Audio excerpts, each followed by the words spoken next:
Okay, meron tayo ditong concealed unit na 5 ton. Dalawang beses na kinakargahan ng refrigerant to, kaya nawawala na naman. Kasi napansin ko rito, yan. Kita yung mga masay, daming langis. So, check natin kung saan yung leak nito. Okay, so may napansin na tayo agad mga kamaster. Bumubula oh.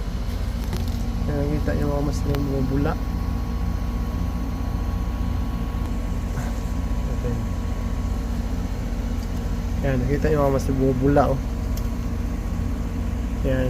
So ito na yung leak niya, pinakamaliit. Hindi na napansin. Eh, panay-karga lang na sila, 2 beses na raw. So ito lang yan. Kabila naman, wala dito sa kabila. So dito lang yung leak niya. Yan, pakaliit. Hinangan lang natin to. Yan. Okay, so tirahin muna natin. So ito, hinangin na natin. Napakalihirap ng location.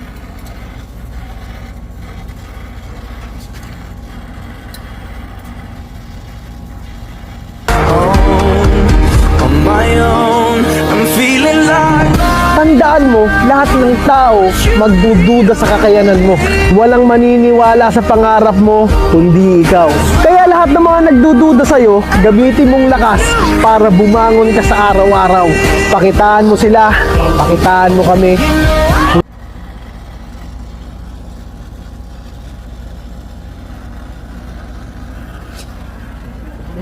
Bulay natin sa kabila para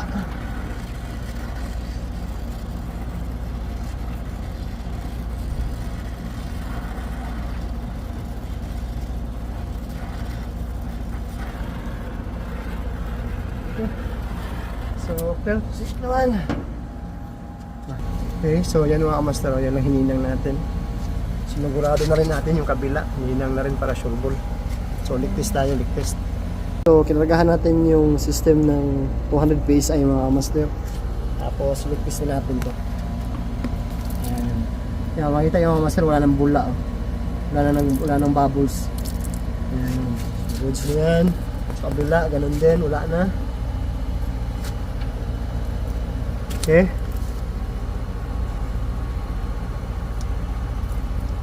Okay, so goods na. Check natin flare.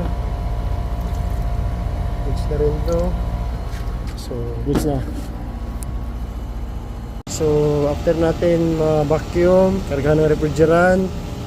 Yan. Working good na siya mga kamaster. Nasa 21 ampere na siya. Max current 20.99. Mainit naman kasi sa loob eh. Yan, makita yung pressure. So, goods na yan.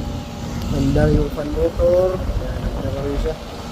So, yun lang. Jabal na naman. Tsaga lang. Kahit hirap ng location. Nang siya mga kamaster. Thank you for watching.